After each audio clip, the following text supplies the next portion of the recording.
अस्सलामुअलैकुम class ninth. उम्मीद है आप सब खैरियत से होंगे। क्लास नाइन्थ आज हमारा चैप्टर नंबर 4 का लेक्चर नंबर 5 स्टार्ट होने जा रहा है। इससे पहले 4 लेक्चर्स हम पढ़ चुके हैं। आज हमारा जो टॉपिक है ये बहुत ही इम्पोर्टेंट लॉन्ग क्वेश्चन है, इसको ज़रा देख लें। सबसे पहले तो इसकी हेडिंग नोट करें। आपके पास क्या है ये topic, deduce the molecular formula from a structural formula. यानी आपके पास एक स्ट्रक्चरल फार्मूला गिवन है, आपने उससे मॉलिक्यूलर फार्मूला जो है ये निकालना है। तो सबसे पहली बात तो ये है कि आपको मॉलिक्यूलर फार्मूला के बारे में हम ऑलरेडी पढ़ा चुके हैं। आपने जो है ना वो लेक्चर नंबर 2 के अंदर ये नोट किया था कि मॉलिक्यूलर फार्मूला क्या होता है। लेकिन स्ट्रक्चरल फार्मूला जो कि एक नई टर्म आपके सामने आई है, इसको ज़रा सबसे पहले नोट डाउन कर लें। छोटा सा ब्रैकेट में मैं लिख रहा हूँ, इसको ज़रा देखें। स्ट्रक्चरल फार्मूला क्या बताता है हमें? स्ट्रक्चरल फार्मूला शोज़ द, इसको हम क्या लिखेंगे, shows the arrangement of atoms, arrangement of atoms. यानी आपको क्या दिखाता है ये? एटम्स की अरेंजमेंट दिखाता है, एटम्स की तरतीब दिखाता है किसी भी मॉलिक्यूल के अंदर।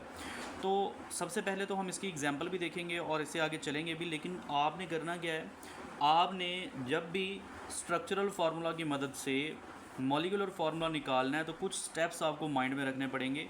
तो उन स्टेप्स को वन बाय वन हम पढ़ेंगे। पहला स्टेप आपके पास है, right the structural formula of compound. तो हम पहले ही पढ़ चुके हैं कि स्ट्रक्चरल फार्मूला क्या शो करता है? अरेंजमेंट ऑफ एटम्स को। तो आइए ज़रा देखते हैं कैसे। फॉर एग्जांपल मैं आपको दिखा रहा हूँ जी। पहला स्टेप है right structural formula of compound, ये पहला स्टेप है। तो फर्स्ट स्टेप ये आपके पास मौजूद है, तो इसको हम लिखते हैं जी आपके पास एग्जांपल के तौर पर। फॉर एग्जांपल आपके पास एग्जांपल हम ले लेते हैं जी, सल्फ्यूरिक एसिड। सल्फ्यूरिक एसिड, तो याद रखिएगा बच्चों, जो सल्फ्यूरिक एसिड का स्ट्रक्चरल फार्मूला होता है वो कुछ इस तरह का है। आपने इसको नोट डाउन कर लेना है। यहाँ पर बेटा सल्फ़र सेंट्रल एटम के तौर पर होता है, डबल बॉन्ड ऑक्सीजन, यहाँ नीचे भी डबल बॉन्ड ऑक्सीजन, यहाँ सिंगल बॉन्ड ऑक्सीजन साथ में हाइड्रोजन, यहाँ भी सिंगल बॉन्ड ऑक्सीजन साथ में सिंगल बॉन्डेड हाइड्रोजन।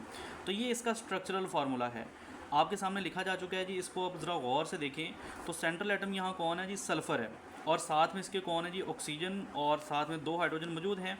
तो ये इसका स्ट्रक्चरल फार्मूला जो कि अरेंजमेंट ऑफ एटम्स को जाहिर कर रहा है। स्टेप नंबर 2 में ज़रा आप गौर करें। तो स्टेप नंबर 2 में आपके पास है count the number of atoms, count number of atoms of element. Her element के नंबर ऑफ एटम्स को आपने काउंट कर लेना है। ऑफ ईच एलिमेंट लिख लें ज़्यादा बेहतर है, each element in structural formula. तो इसको हमने काउंट कर लेना है जी। लाइक आपके पास यहाँ पर देखें ज़रा कि हाइड्रोजन कितने हैं जी? 2 हैं। तो आपने यहाँ पर लिख देना है जी आपके पास कितने हाइड्रोजन हैं? 2 हाइड्रोजन हैं। नंबर 2 आपके पास क्या है जी? सल्फ़र कितने हैं जी? आपके पास 1 सल्फ़र एटम है जी, लिख दिया जी। और आपके पास ऑक्सीजन कितने हैं जी? आपके पास 4 ऑक्सीजन एटम हैं। हर एलिमेंट के आपने एटम्स को काउंट कर लेना है। ये आपके पास दूसरा स्टेप है। नंबर 3 पर जो आपके पास स्टेप है वो है right the symbols of each element. Her element के आपने सिंबल को जो है ना वो लिख लेना है। तो सिंबल को लिखने के लिए आपके पास मौजूद हैं जी एटम एलिमेंट, वो आप ज़रा देख लें। एग्जांपल के तौर पर हम लिख रहे हैं जी हाइड्रोजन।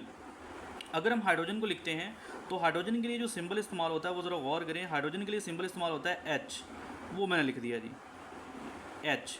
उसके बाद सल्फ़र के लिए सिंबल जो इस्तेमाल होता है वो कौन सा इस्तेमाल होता है जी? एस, वो लिख दिया। उसके बाद देखें जी ऑक्सीजन के लिए जो सिंबल इस्तेमाल होता है वो होता है ओ। तो ये हम स्टेप बाय स्टेप एग्जांपल्स के साथ इसको क्लियर करते जा रहे हैं, तो आप इसको ज़रा गौर से देखते जाएं। तो ये आपके पास 3rd स्टेप मुकम्मल हो गया, right the symbols of each element. Number 4 पर जो स्टेप है आपके पास उसको ज़रा नोट डाउन करें। मैं आपको करवाने लगा हूँ, इसको ज़रा लिखें आप अपने साथ साथ ही।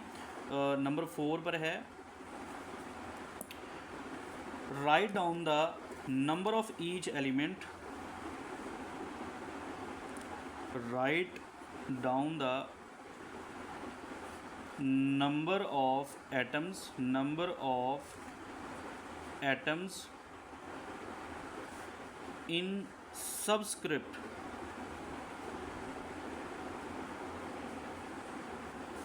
of symbols। सिंबल्स, यानी आपने जो अलामात पीछे लिखी हैं, जो सिंबल्स लिखे हैं, उनके नीचे आपने उनके सबस्क्रिप्ट में उनके नंबर ऑफ़ एटम्स भी लिख देने हैं। आइए ज़रा इसको देखते हैं कैसे। देखें बेटा, आपने पिछली एग्जांपल में क्या देखा था? आपने लिखा था हाइड्रोजन, आपने लिखा था सल्फ़र, आपने लिखा था ऑक्सीजन। तो बेटा देखें, इनके हमने सबस्क्रिप्ट में इनके नंबर ऑफ़ एटम लिख देने हैं। हाइड्रोजन के नंबर ऑफ़ एटम कितने थे? हाइड्रोजन के नंबर ऑफ़ एटम्स आपके पास थे टोटल 2। सल्फ़र के कितने थे? 1। ऑक्सीजन के कितने थे? 4। आप ज़रा पीछे जाके इसको देख भी लें कि आपके पास नंबर ऑफ़ एटम टोटल कितने हैं। देखिए ज़रा गौर से, नंबर ऑफ़ एटम हाइड्रोजन कितने आपके पास? 2 थे, लिख दिए थे हमने। सल्फ़र 1 थे, और ऑक्सीजन कितने थे आपके पास? टोटल 4 एटम थे। तो हमने उनको एक एक करके यहाँ पर नोट डाउन भी कर दिया है। तो नंबर 4 पर ये स्टेप था। नंबर 5 पर स्टेप देखिए, नंबर 5 पर आपके पास स्टेप कौन सा है जी? नंबर 5 पर आपके पास स्टेप होता है इग्नोर